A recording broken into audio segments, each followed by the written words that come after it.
Trigo, hello Gunners, welcome back lagi sama gua Vero di segmen review Arsenal pertandingan melawan West Ham semalam di Piala Carabao Cup ya, EFL Cup.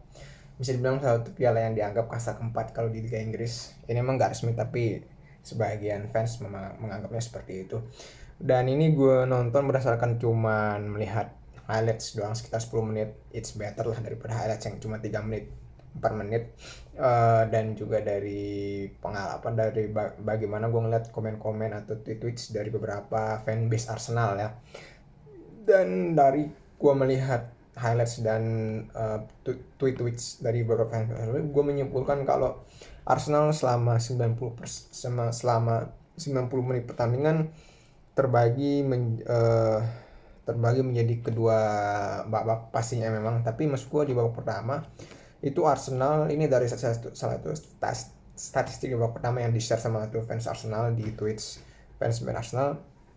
Di Arsenal semuanya babak pertama walaupun ada gol dari Ben White dari Guano, tapi sebenarnya Arsenal tuh lebih banyak megang bola, pasti lebih banyak megang bola, ngesut iya dan lain-lain. Cuma memang kurang efektivitas dah.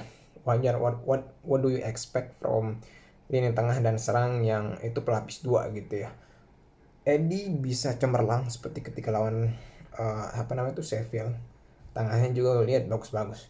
Tapi ketika uh, siapa yang main full siapa yang main itu udah beda cerita. Gue nggak nganggap siapa yang Arsenal yang sekarang lebih jelek. Tentunya lebih bagus daripada musim yang lalu. Tapi masalah problem dengan Arsenal adalah gue lihat sepanjang gue banyak belajar dari para pandi dan juga pengalaman gue nonton Arsenal lebih intens 3 tahun terakhir adalah Arsenal di bawah Arteta itu sistemnya kudu dalam artian kayak klub di Liverpool, ketika pemain-pemain starting intinya diganti 1-2 mungkin masih bisa jalan, tetapi ketika hanya menyisakan 3 atau 2 pemain inti, kasarnya 7 6 8 7 sampai 8 starting itu adalah pemain pelapis. Disitulah taktik area itu nggak jalan dalam artian bisa jadi kurang momen yang nggak pas, finishing jelek, kurang solid, macem kurang jalan lah. Itu jeleknya sistem Arteta di bawah Arsenal. Gue nggak bilang sistemnya jelek, tapi Arsenal dan Arteta kekurangan masih seperti itu gitu.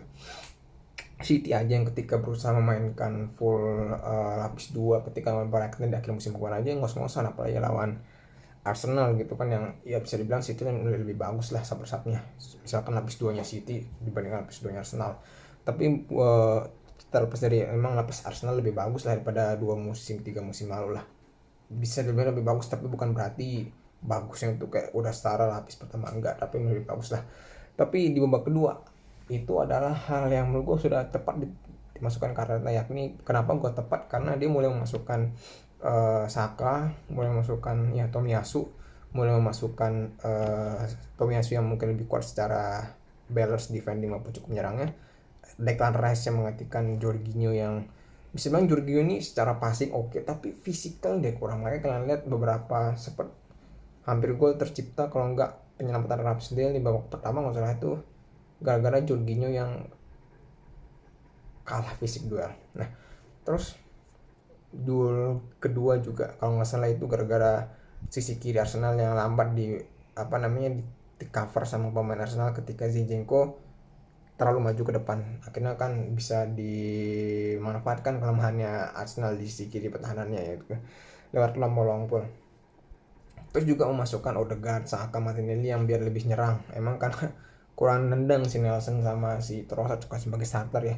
Walaupun gue lebih suka Trossard sebagai starter, tapi depannya itu kudu ya Martinelli ya, atau mungkin Gapsus lah. Tapi kalau depan tuh Nketiah itu beda cerita men. Kalau Trossard sama Nketiah kalau sama Nelson itu juga lebih kayak saper-sap lah.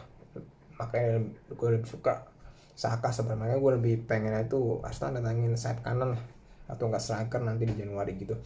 And balik lagi ke babak kedua itu Arsenal, gue nggak tahu tweetsnya gimana, yang jelas selama babak kedua itu Arsenal mulai ada sedikit peningkatan kalau base dari tweetsnya fans Arsenal, cuman nggak bisa dibilang banyak ngasih impact ya, karena wajar banget karena memang udah telat dimasukin, udah ketinggalan 2 apa 3-0 gitu ya. Akhirnya Arsenal ya kayak bandingan lu selama hampir 90 menit mainnya kurang sulit kurang, terus berharap 1-3 pemain masuk langsung berubah semuanya, itu mungkin beberapa kali bisa, tapi beberapa kali juga enggak juga kan. Itulah resikonya kalau lu masukin dari awal starting itu adalah lapis 2 semua gitu.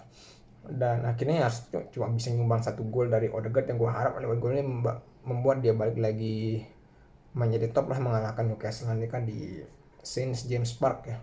Dan kalian bisa lihat Arteta kalau udah melakukan lapis 2 di suatu kompetisi, itu kemungkinan dia udah nggak melihat kompetisi tersebut sebagai yang utama. Berawal dari FA kemarin musim lalu dimana dia nurutin full lapis 2 melawan City yang cuma kalah 1-0 salah. Walaupun itu City bisa diimbangi ya dengan City yang bermain hampir full tim, tapi Arsenal bisa nganu. Dan juga bagaimana pengalaman Arsenal di, ya kurang lebih seperti itu lah. Dan bagaimana Arsenal juga di musim ini yang sering melawan lapis 2 mulai dari 16 32 besar kemarin sampai akhirnya di 16 melakukan 16 besar ini. Itu aja dari gue. See you in the next videos ya. Ciao.